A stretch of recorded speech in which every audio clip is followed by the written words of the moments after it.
viu? Eu adorei, ficou linda a arte da divulgação da aula. Estão de parabéns, excelente, ficou ótimo, ótimo mesmo.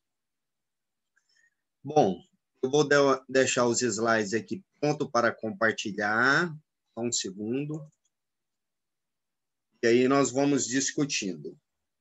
Bom, então hoje nós vamos falar sobre emergências hipertensivas. Emergências hipertensivas. Bom, é um assunto extremamente frequente no pronto-socorro e muitas das vezes as pessoas não sabem conduzir. Elas confundem emergências hipertensivas com urgências hipertensivas. O que tem que ficar bem claro logo no início da aula? A emergência hipertensiva tem uma diferença muito grande para a urgência hipertensiva.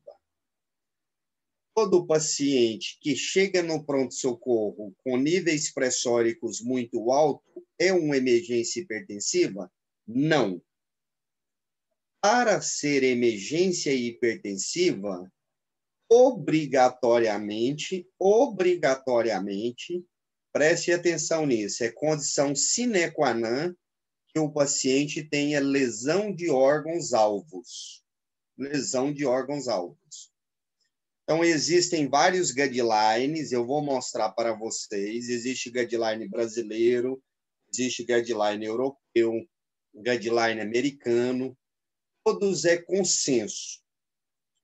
Emergências hipertensivas são quadros caracterizados por pressão arterial sistólica maior que 180 e ou diastólica maior que 120, associada à lesão de órgãos-alvos. Então, obrigatoriamente, eu tenho que ter lesão de órgãos-alvos para ser emergência hipertensiva. Professor, quais os órgãos-alvos que nós devemos suspeitar de emergência hipertensiva? Sistema nervoso central é um, cardiovascular é outro e respiratório é outro. Gestante é outro, nós vamos discutir. Vou dar exemplos para vocês. Um paciente chega no pronto-socorro com 200 por 130 de pressão, 200 por 130 milímetros de mercúrio de pressão arterial. Porém, sem sintomas, assintomático. Isto é uma urgência hipertensiva, não emergência hipertensiva. Boa noite a todos, né? A urgência hipertensiva, ela não deve ser abordada como as emergências hipertensivas. Agora, se um paciente chega no pronto-socorro com 180 por 120 de níveis pressóricos ou 230 por 120 de níveis pressóricos, porém, um déficit motor, desvio de rima labial, hemiparesia, hemiplegia, crise convulsiva, anisocoria, nistagmo, convulsão, isso é lesão de órgão-alvo. Confusão mental, isso é uma disfunção neurológica provavelmente desencadeada pelos níveis pressóricos. Pode ser uma encefalopatia hipertensiva, um AVE isquêmico e um AVE hemorrágico. O AVE hemorrágico pode ser AVE intraparenquimatoso ou hemorragia subaracnoide, que nós vamos discutir já já. Ou eu posso ter no pronto-socorro um paciente com a seguinte situação. Ele chega lá para mim com níveis... Está sem áudio? Estão conseguindo me ouvir? Sim, doutor. Sim ou não? Sim, está tudo ok. Ótimo, então tá bom. Ou pode acontecer de chegar um paciente no pronto-socorro, 240 por 150 de níveis pressóricos, em franca confusão mental. Isso é uma encefalopatia hipertensiva. Nós vamos ver. Ou Eu posso ter no pronto-socorro um paciente com 170 por 120 de níveis pressóricos em franca insuficiência respiratória, um quadro de edema agudo de pulmão. Isso é uma emergência hipertensiva.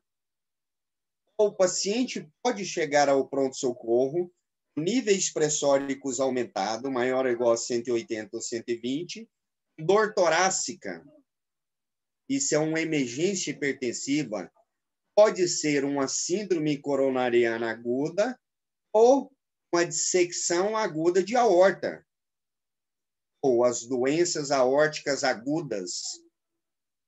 Eu posso ter uma grávida que chega no pronto-socorro, uma gestante, níveis pressóricos aumentados, convulsionando, isso é uma eclâmpsia. Ou eu posso ter um paciente que chega no pronto-socorro, descolamento abrupto de retina, níveis pressóricos muito aumentados, né? Uma retinopatia maligna e hipertensiva, isso é uma emergência hipertensiva. Então, as emergências hipertensivas sempre são acompanhadas de lesão de órgãos-alvos. Isso tem que ficar muito claro. A abordagem é completamente diferente. As emergências hipertensivas, algumas eu abordo reduzindo a pressão muito rápido, outras eu vou reduzir em 20% a 25% em 24 horas. As urgências hipertensivas não caracterizam lesão de órgão-alvo. As urgências hipertensivas, muitas vezes, eu não preciso nem tratar.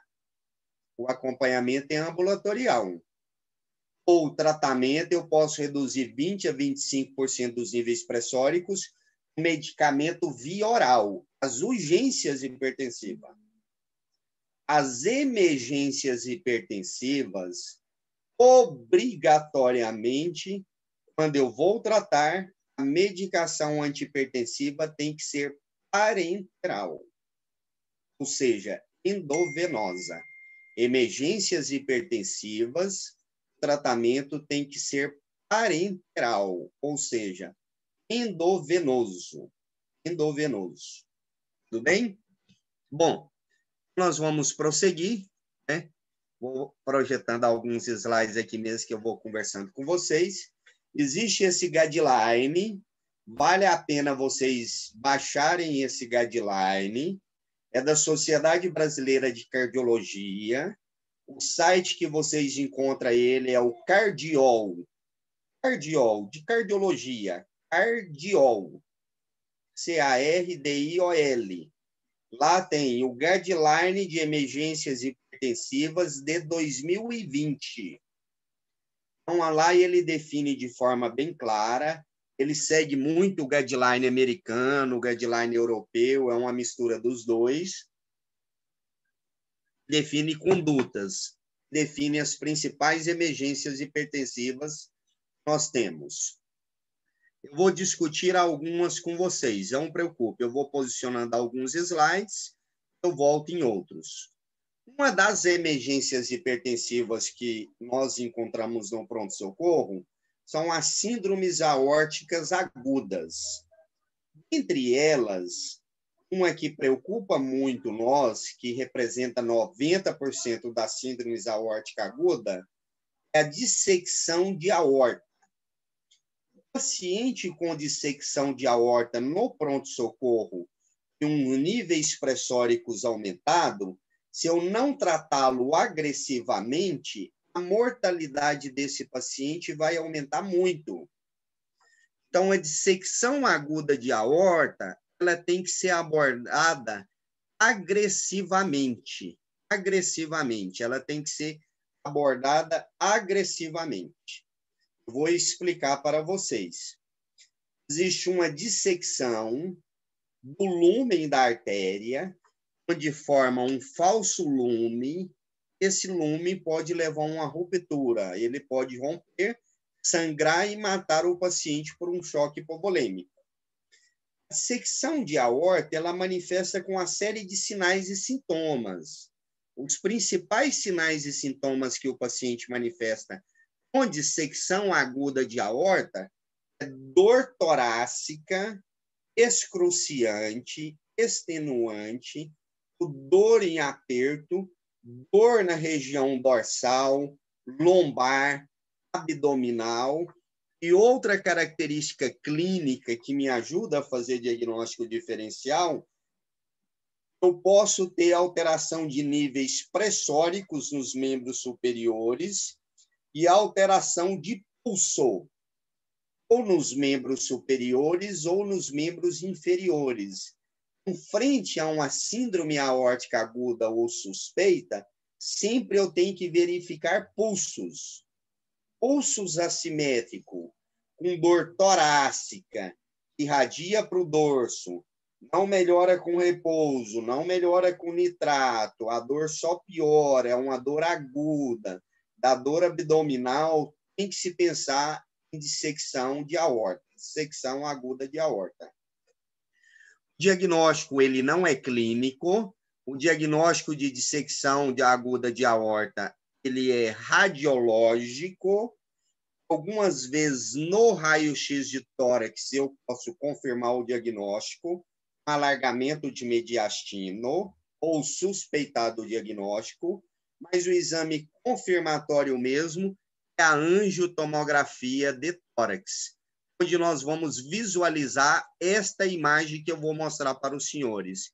Observem bem esta aorta que eu estou circulando aqui para vocês, ela está partida ao meio. Isso é um aneurisma dissecante de aorta.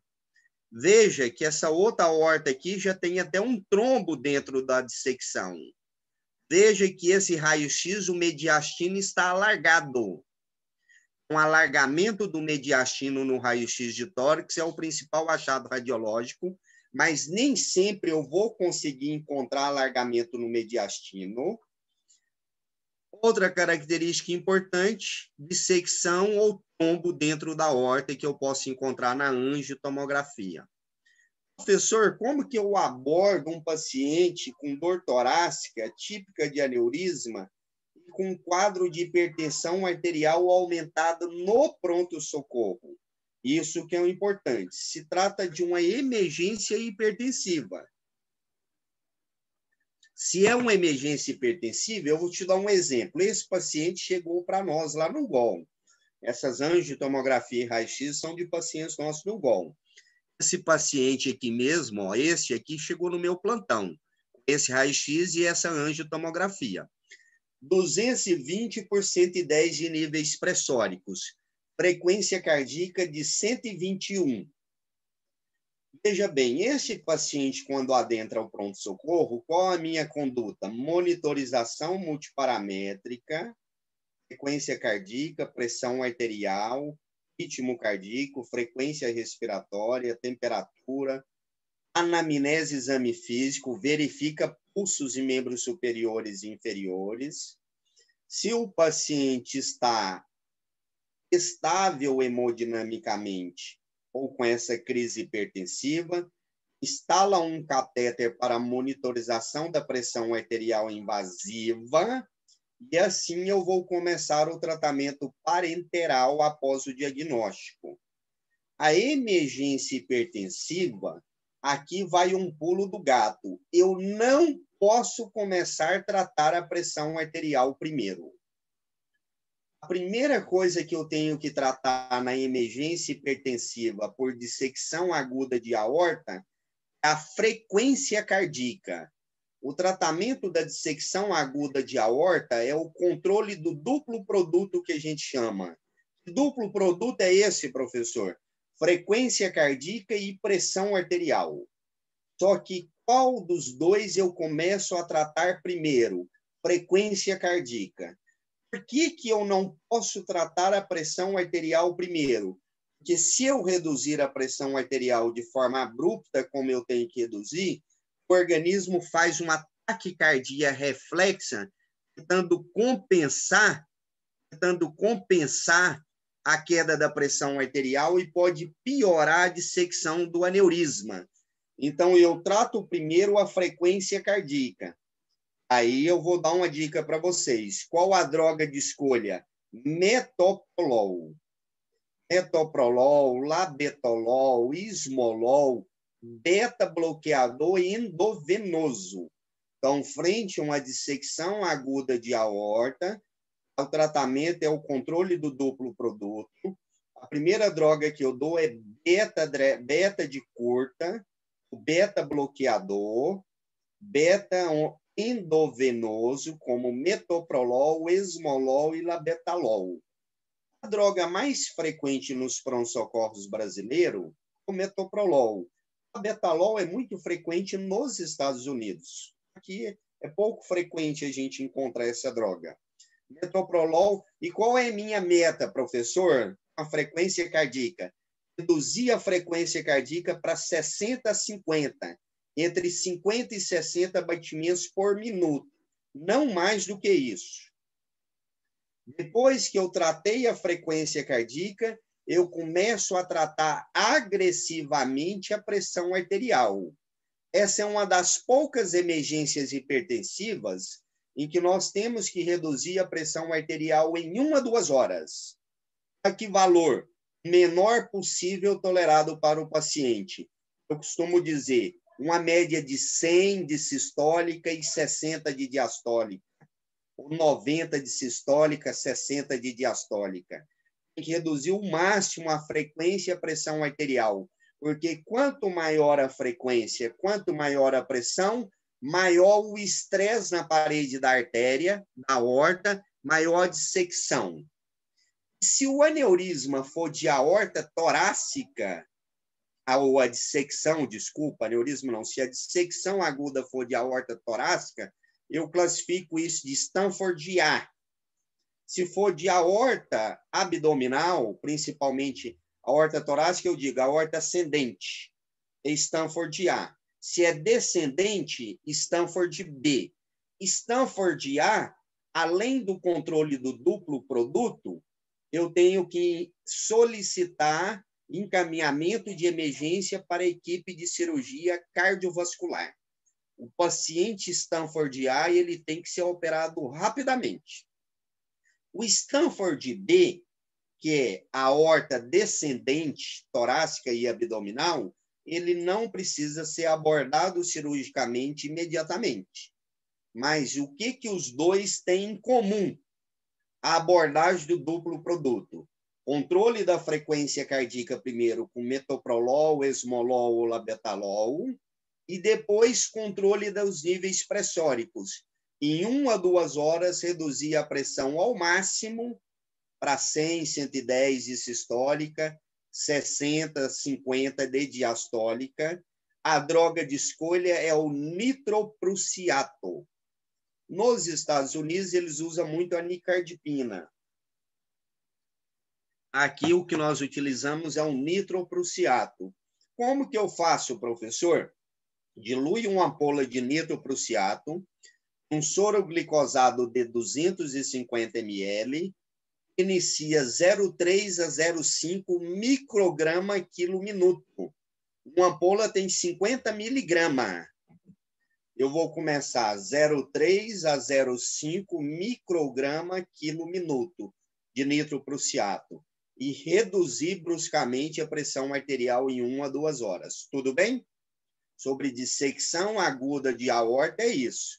Controle do duplo produto. Vamos passar para outra emergência hipertensiva. Então, uma das emergências hipertensivas é a dissecção aguda de aorta. Dissecção aguda de aorta, que pode ser Stanford A ou Stanford B. Stanford A, conduta cirúrgica, imediatamente. Stanford B, não. O que eu encontro? Dor torácica, retroesternal, irradiação para o dorso, abdômen, associado a ou não alteração de pulso, taquicárdico, radiologicamente, alargamento mediastino, angiotomograficamente, dissecção da aorta, veja aqui o lúmen falso, tombo dentro da artéria, pode acontecer nas doenças aórticas agudas. Tratamento, controle do duplo produto. Frequência cardíaca primeiro, logo após pressão arterial, frequência cardíaca com beta-bloqueador, esmolol, metoprolol ou labetalol, endovenoso, logo em seguida nitroprussiato. Não reduz pressão primeiro. Todo o tratamento endovenoso. Outra emergência hipertensiva muito encontrada no pronto-socorro, essa aqui, AVE isquêmico. Veja o tamanho dessa área de hipodensidade aqui. Isso aqui é um AVE isquêmico que comprometeu a artéria cerebral média. É um AVE isquêmico extenso. Então, o paciente que chega com níveis pressóricos muito aumentados, acima de 180, diastólica maior que 120, com déficit focal, hemiplegia, hemiparesia, paraplegia, crise convulsiva, sinais de irritação meníngea, até confusão mental, torpor, obnubilação, níveis pressóricos aumentados, isso se trata de uma emergência hipertensiva. E se presença de déficit focal, fala a favor de acidente vascular encefálico. Qualquer déficit focal, seja ele motor, seja ele visual, vertigem, tontura, até que me prove contrário, é um AVE. Mas eu só vou saber que tipo de AVE após a tomografia. Aqui eu quero chamar a atenção para um detalhe. Se o paciente chega a 200% de níveis pressóricos no pronto-socorro e tem déficit focal, eu não posso dar remédio para a pressão para esse paciente enquanto não tomografar. Por quê? 85% dos acidentes vasculares encefálicos são isquêmicos e mais de 90% dos AVEs aumenta a pressão arterial nas primeiras horas como mecanismo compensatório para manter pressão de perfusão cerebral. Por isso que em todos os guidelines que vocês estudam, vocês vão observar que pressão arterial sistólica menor que 220, diastólica menor que 120, frente a uma suspeita de AVE, não dá remédio para pressão arterial. Não dá remédio, não faça isso. Isso é o erro mais frequente que a gente vê na unidade de pronto-socorro. Nós recebemos pacientes suspeitos de AVE, hemiplégico, desvio de rima labial, chega no pronto-socorro 180 por 120 de pressão, ou 180 por 100, o colega taca remédio sublingual, ou dá captopril, ou dá losartana, ele chega na emergência para nós por 120 por 50, por 70 de pressão. Aí eu baixei tanta pressão que eu vou diminuir a pressão de perfusão cerebral e vou piorar a área de isquemia do paciente se for um AVE isquêmico. Então, antes de tomografia, não faça antihipertensivo. Ah, professor, e se ele chega igual esse paciente, olha o tamanho da lesão. Você não tem dúvida que esse paciente vai chegar com déficit motor importante, porque aí pegou a área motora, giro central, pré-central, cápsula interna, é um AVE de artéria cerebral média. Ele vai chegar hemiplégico, esse paciente, ou uma hemiparesia bem grave. Então, esse paciente chega no pronto-socorro com déficit motor, se ele tiver a pressão 240 por 130, ou uma sistólica maior ou igual a 220 por 120, eu posso baixar a pressão dele no máximo em 20%. Isso se eu não realizei tomografia ainda. Então, a conduta antes da tomografia é uma, após a tomografia é outra, completamente diferente, em se tratando de AVE isquêmico. A conduta no AVE isquêmico antes da tomografia é uma, após a tomografia é outra. Então, vou repetir. Antes da tomografia, suspeita frente a um paciente suspeito de AVE, abaixo de 220 de pressão sistólica e abaixo de 220 diastólica, não dá remédio. Essa é a conduta. Não dá remédio para a pressão. Após a tomografia, se vem um AVE isquêmico, nós temos duas condutas. Duas. Uma, se eu vou trombolizar o paciente, se ele tem critérios, o AVE isquêmico é menor que 1/3 da artéria do hemisférico, o AVE isquêmico é menor que 1/3 do hemisfério, o NaH está entre 5 e 25, nós já estudamos AVE. Esse paciente, o ΔT é menor que 4 horas e meia, o aspects é menor do que 7, né? Maior do que 7, desculpa. Esse paciente não tem contraindicação antrobolítico, aí eu tenho que reduzir a pressão sistólica para menor que 185 e a diastólica menor que 110, se eu for trombolizar o AVE isquêmico. Se eu não for trombolizar o AVE isquêmico, como esse aqui é um AVE isquêmico extenso, pegou mais de 1/3 do hemisfério cerebral, é contraindicação absoluta a trombólise. E ele chega lá a 230 por 140 de níveis pressóricos. Qual a droga de escolha? Nitroprussiato. Nitroprussiato é um vasodilatador arterial e venoso. Ele reduz pré-carga e pós-carga. Ele é fotossensível. E eu vou reduzir a pressão em 20 a 25% em 10 a 12 horas desse paciente. Porque senão eu vou diminuir a pressão de perfusão cerebral e vou piorar a zona de isquemia. Este paciente com AVE isquêmico, a maioria deles, mais de 80%, a pressão sobe nas 2 primeiras horas como mecanismo compensatório. Mas a droga de escolha nessa situação é nitroprussiato endovenoso, 0,3 a 0,5 micrograma quilo minuto. Qual o meu alvo de pressão no AVE isquêmico? Meu alvo, a pressão sistólica ficar abaixo de 160 e a diastólica abaixo de 90. Entre 140 e 160 e entre 70 e 90. Isso é meu alvo do guideline. Porque se eu reduzir muito abaixo de 140 também, colocar 110 por 70, eu vou diminuir muito a pressão de perfusão cerebral. Isso eu não posso fazer. E piora a zona de isquemia do paciente. Lembra, o AVE isquêmico tem um core, que é a área de necrose, e peri a área de necrose eu tenho uma isquemia que é recuperável, desde que eu mantenha a pressão de perfusão. E a pressão de perfusão cerebral é PAM menos PIC. Então, depende da pressão arterial média. E pressão arterial média é sistólica, mais 2 vezes diastólica, dividido por 3. Então, obrigatoriamente, eu tenho que manter uma pressão arterial média um pouco mais alta em se tratando de AVE isquêmico, para que eu possa manter uma boa pressão de perfusão cerebral para o paciente. Outro tipo de AVE que eu posso ter é esse aqui, o AVE hemorrágico, que pode ser intraparenquimatoso como este, ou pode ser esse aqui que eu peguei esta semana, na quinta-feira.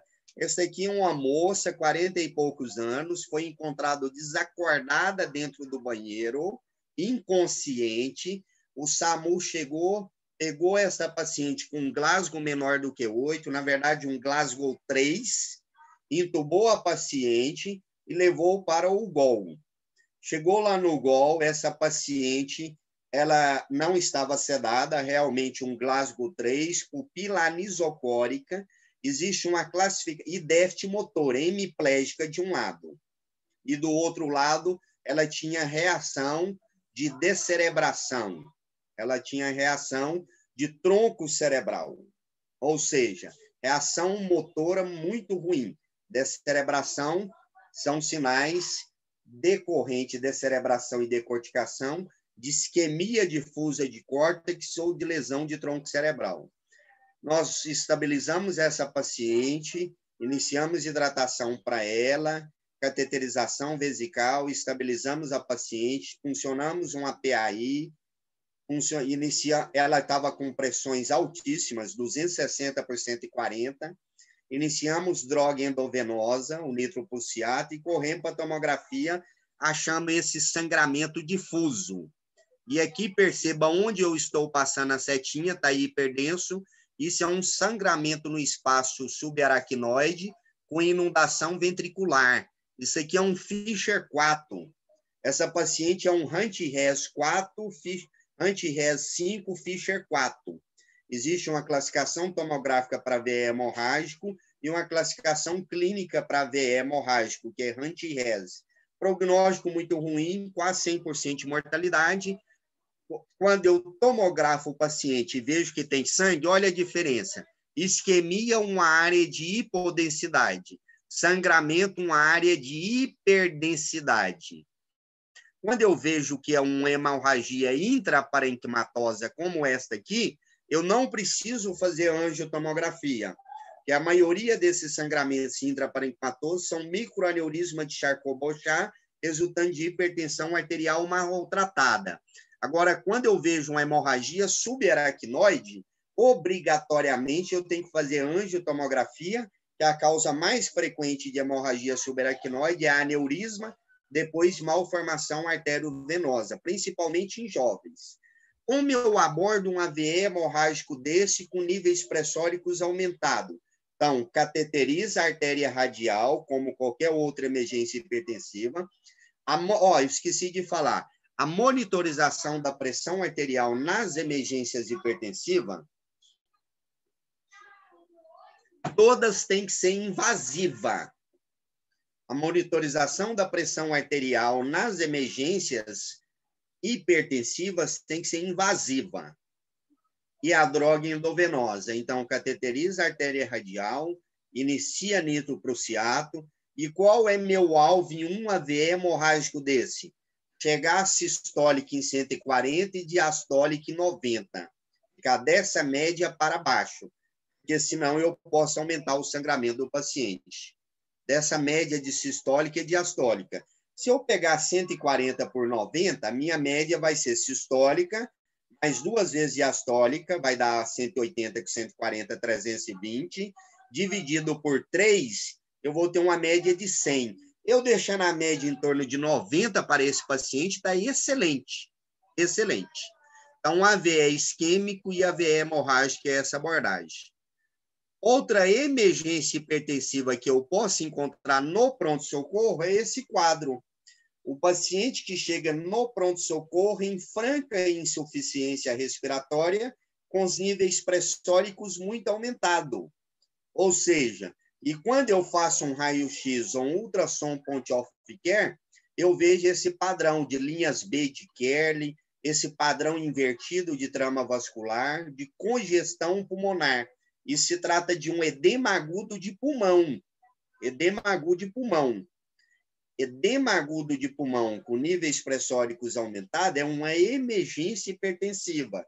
A gente aborda de uma forma diferenciada. Como que a gente aborda isso? Primeiro, ventilação mecânica não invasiva, que ajuda a reduzir o trabalho respiratório, a congestão pulmonar, a frequência respiratória, VNI, CPAP ou BIPAP, furosemida, que é um diurético de alça, 0,5 a 1 miligrama quilo, além de ajudar a reduzir congestão pulmonar, ele atua como vasodilatador, diminui a pós-carga e ajuda a reduzir os níveis pressóricos. Pode ser feito morfina, olha o que eu vou falar, pode. Morfina não tem muita evidência científica em edema agudo de pulmão. É sabido que pode ou não melhorar a congestão, mas tem alguns efeitos colaterais ruins, tais como depressão respiratória. Eu posso piorar o quadro. Então, ela não tem muita evidência. Com VNI, furosemida, pode ser feito morfina 0,1 miligrama quilo, furosemida 0,5 a 1 miligrama quilo, e para tratamento da pressão, nitroprusiato, se o edema agudo de pulmão não for cardiogênico. Se for de origem isquêmica, infarto agudo do miocárdio, que é outra emergência hipertensiva, é bom que eu já falo das duas. Exemplo, o paciente infartou, chega no pronto-socorro com dor torácica, retroesternal, piora com atividade física, melhora com repouso ou uso de nitrato, radiação para o membro superior esquerdo, você faz um eletro, vem um supra de SD importante de parede interior, e o paciente está em franca respiratória, franca insuficiência respiratória. Você ausculta e ele está estertorando do ápice até a base. É um Killip Forrest 4. Você não tem dúvida que esse paciente está em franca edema agudo de pulmão. Está em secreção rosácea. E esse paciente está com níveis pressóricos aumentados ainda. Ele ainda não fez hipotensão. A droga de escolha é nitroglicerina. Em se tratando de infarto ou edema agudo de pulmão cardiogênico, o antihipertensivo de escolha é nitroglicerina, que ele é um vasodilatador venoso, melhora a perfusão coronariana e reduz a pré-carga. Não é vasodilatador arterial. A nitroglicerina, no cardiopata, ela tem evidência de melhora em relação ao não cardiopata. Por quê? Ela não promove a taquicardia reflexa que o nitroprusiato promove. O nitroprusiato, ele pode promover uma taquicardia reflexa, diz que quando eu trato de secção de aorta, primeiro eu controlo a frequência cardíaca, porque ele pode dar taquicardia reflexa, porque ele é vasodilatador arterial. Essa é uma das desvantagens dele. Outra questão do nitroprusiato, e aumentando a frequência cardíaca na isquemia, aumenta o consumo miocárdio de oxigênio e pode piorar o paciente. Outra desvantagem do nitroprusiato é o acúmulo de uma substância tóxica. Todas as vezes que eu entro com nitroprusiato endovenoso para uma emergência hipertensiva, seja VE isquêmica, VE hemorrágico, secção de aorta, talvez eu não tenha nitroglicerina no cardiopata, posso usar nitroprusiato, eu tenho que ter cuidado. Olha, preste atenção no que eu vou falar para vocês. Um produto de degradação do nitroprusiato é o nitrito. Nitrito é uma substância extremamente neurotóxica, podendo levar a complicações neurológicas graves. Quando, professor? Principalmente por uso prolongado. O uso prolongado é esse. Apesar de não ter definido na literatura a dar o tempo correto, é sabido que seu uso por mais de 96 horas, 120 horas, 4, 5 dias contínuo, aumenta o risco de intoxicação neurológica, podendo levar a crise convulsiva, déficit focal, lesão neuronal, estado de coma, e aí eu posso piorar o paciente. Por isso que todas as vezes que eu entro com nitroprusiato endovenoso, obrigatoriamente, a nitroprusiato pode, tanto o nitroprusiato quanto a nitroglicerina pode ser feita em acesso periférico profundo. Gelco 16, 18, 14, 20, não necessita que o acesso seja central. Até noradrenalina pode ser feito em periférico, desde que seja profundo, o acesso ao calibroso. Não tem problema, não precisa ser central. Então, todas as vezes que eu inicio o nitroprusiato para um paciente, obrigatoriamente, paralelamente, eu já entro com antihipertensivos via oral para desmamar o mais rápido possível o nitroprusiato do paciente. Outras emergências hipertensivas que nós podemos encontrar, uma delas é a encefalopatia hipertensiva. Encefalopatia hipertensiva nada mais é que um quadro confusional agudo, não é só cefaleia. Aquele paciente que chega no pronto-socorro falando, olha, minha pressão está muito alta e eu estou com dor de cabeça. Isso não é emergência hipertensiva, tem que ficar claro nessa aula. Aquele paciente que chega no pronto-socorro com a pressão alta e cefaleia, isso não é emergência hipertensiva. A encefalopatia hipertensiva é caracterizada por confusão mental ou alteração do nível de consciência, torpor, coma, crise convulsiva, mais níveis pressóricos aumentados. Por que que faz o cara ter encefalopatia hipertensiva? Porque veja o paciente, a pressão arterial média nossa, o mecanismo de autorregulação cerebral vai de 50 a 150.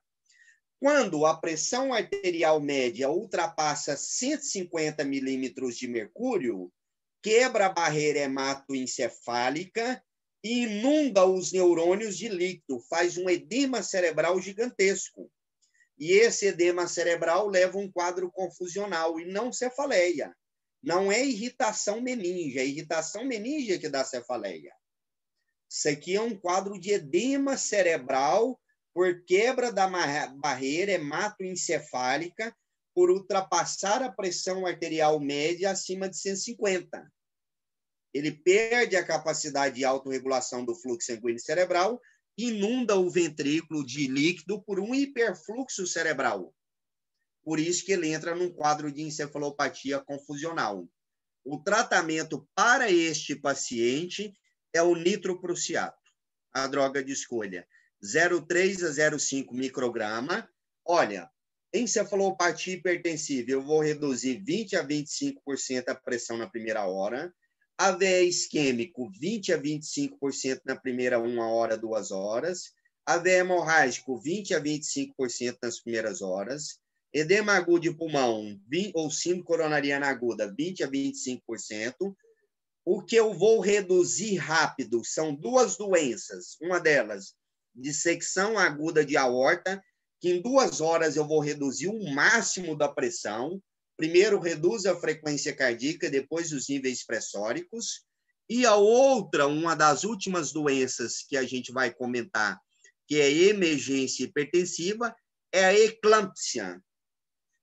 Eclâmpsia, ou seja, hipertensão na gestação, caracterizado não só por proteinúria, mas hipertensão, mais um quadro de disfunção neurológica. Antes era caracterizada apenas por crise convulsiva. Hoje é sabido que não é apenas a crise convulsiva.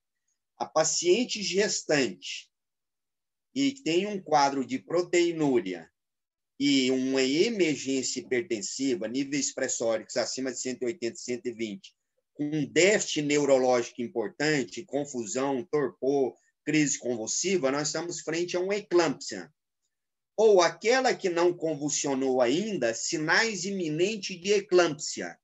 Aqui a droga de escolha muda. A droga de escolha não é nem nitroprusiato, nem nitroglicerina. Nitroprusiato é para dissecção aguda de aorta, veia isquêmica, veia hemorrágico. Síndrome coronariana aguda ou edema agudo de pulmão cardiogênico, nitroglicerina. Encefalopatia hipertensiva, nitroprusiato. Eclâmpsia, hidralazina. A droga de escolha para eclâmpsia é a hidralazina. Hidralazina. Se nós observarmos o guideline europeu, veja que ele foi publicado em 2018, encefalopatia hipertensiva, lá a droga de escolha é nicardipina. Porém, nós não temos nicardipina no Brasil, então aqui nós utilizamos o nitroprusiato. Evento coronariano agudo, lá eles utilizam a nitroglicerina. Aqui também nós utilizamos nitroglicerina. Edema agudo cardiogênico, nitroprusiato. Nós também utilizamos nitroprusiato. Na Europa, dissecção aguda de aorta, lá eles utilizam o esmolol ou nitroprusiato, ou nitroglicerina ou nicardipina. Primeira droga é o beta. Aqui nós utilizamos muito metoprolol. Depois, nitroprusiato, nós não temos nicardipina. Ou nitroglicerina. Nitroprusiato ou nitroglicerina, eu vou ensinar a vocês. Os dois a gente dilui uma ampola para 250. Só que o nitroprusiato eu começo 0,3 a 0,5 micrograma quilo minuto. Já a nitroglicerina é 5 a 10 miligrama minuto. É diferente a dosagem, mas a diluição é a mesma. Os dois eu vou diluir uma ampola de 50 miligramas com soro. Esse é o guideline europeu. não tem diferença do nosso guideline brasileiro, publicado na Cardiol. Tudo bem? Aqui eu quero mostrar um detalhe para vocês. Foi um estudo que comparou o nitroprussiato versus o labetalol. Ambos reduzem resistência vascular, porém o labetalol reduz mais uniformemente a pressão arterial e não tem o risco de intoxicação por cianeto como o nitroprussiato. Então, existem vários estudos sendo realizados no mundo inteiro e verificando isso. Cuidado com intoxicação por nitroprussiato. Aquele paciente que está utilizando nitroprussiato por mais de 72 horas, não acorda do coma, fica comatoso, tem sintomas neurológicos importantes, eu tenho que pensar em intoxicação por cianeto. Intoxicação por cianeto, uma das formas de tratar é cianocobalamina. Intoxicação por cianeto. Se eu não reverter isso aí, vai ter complicações neurológicas importantes. Esse é o guideline americano. O guideline americano, se a gente observar, encefalopatia hipertensiva a mesma coisa, síndrome coronariana o mesmo, edema agudo pulmonar cardiogênico mesmo, dissecção aguda de aorta a mesma coisa. Então, o que eu preciso ficar atento a isso aqui? O que eu preciso ficar atento? Quando eu vou tratar uma emergência hipertensiva, obrigatoriamente eu tenho que reconhecer qual emergência hipertensiva para que eu possa tratar. Se é um AVE isquêmico, como que eu vou tratar um quadro de AVE isquêmico? Depende se eu vou ou não trombolizar o paciente. Se eu for trombolizar o paciente, eu vou reduzir a pressão arterial sistólica para menor que 185 e a diastólica para menor do que 110. Se eu não for trombolizar o paciente, eu vou reduzindo gradativamente até chegar a 140 por 90 ou 160 por 90. Esse é o meu limite. Se for AVE hemorrágico, a minha meta é chegar a 140 a 190 no máximo. Isso em 24 horas. Nas primeiras horas, 20 a 25%. Edema agudo de pulmão, vou reduzir 20 a 25%. Mais VNI, mais furosemida. Doença coronariana aguda, a mesma coisa, 20 a 25%, mais tratamento do infarto. Droga de escolha, nitroglicerina.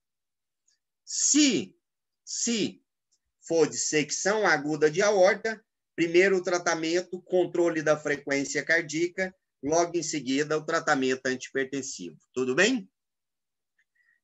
Isso que eu queria falar com vocês hoje. Hoje a aula ela é curta, emergências hipertensivas é um tema mais curto. Vamos abrir para perguntas.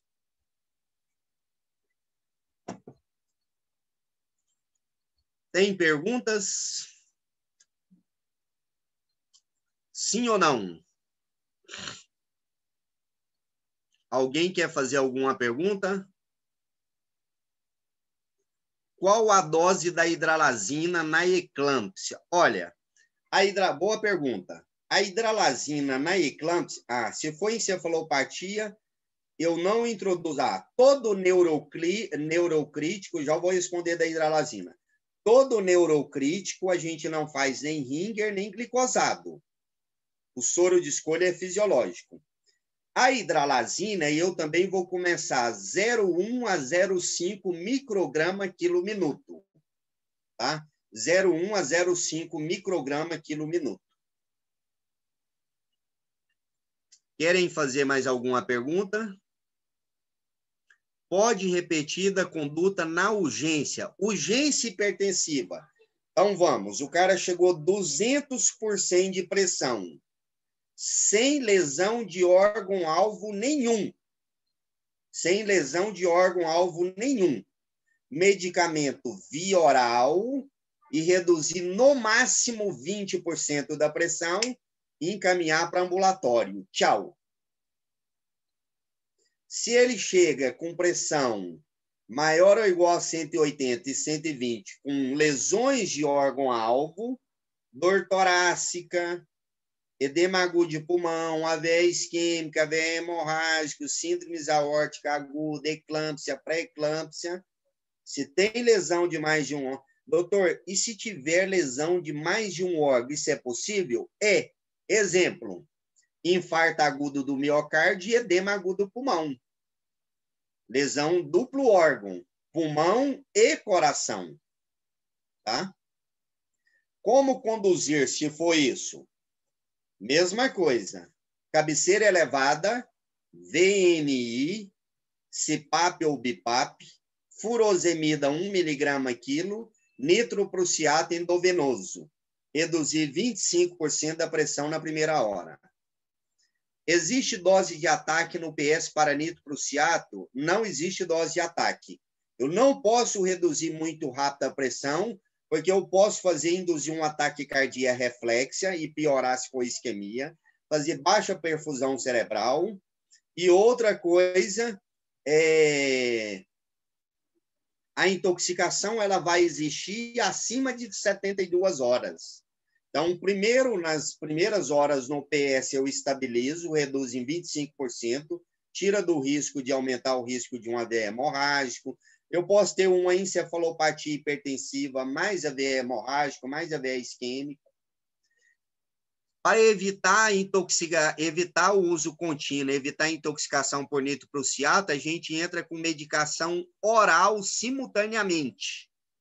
Por exemplo, não é que ele chega no pronto-socorro e eu já entro oral e parenteral. Se nas primeiras 12 horas de nitroprusiato o paciente permanece com os níveis pressóricos muito altos e a dose de nitroprusiato é uma dose alta e ele não está respondendo, eu começo antihipertensivos via oral.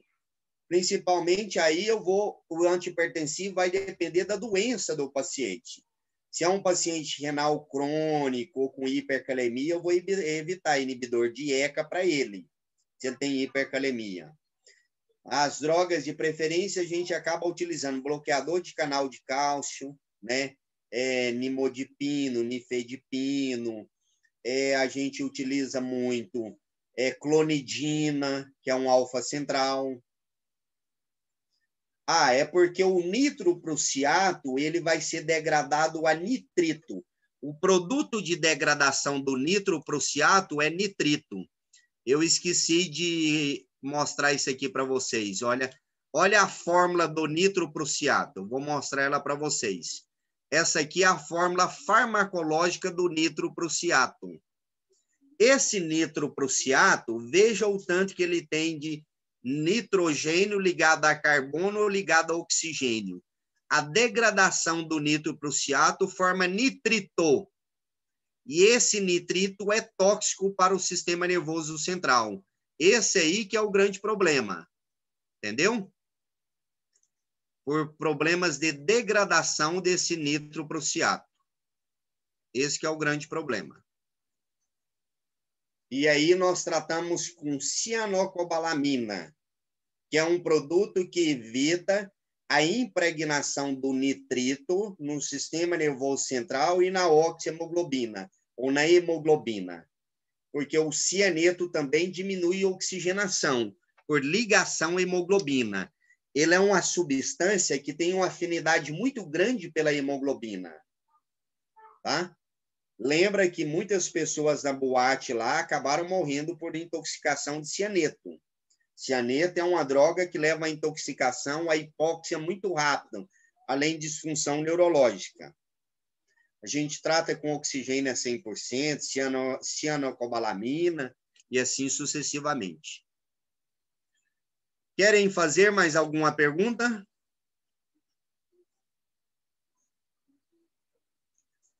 Sim ou não? Vitor, está por aí?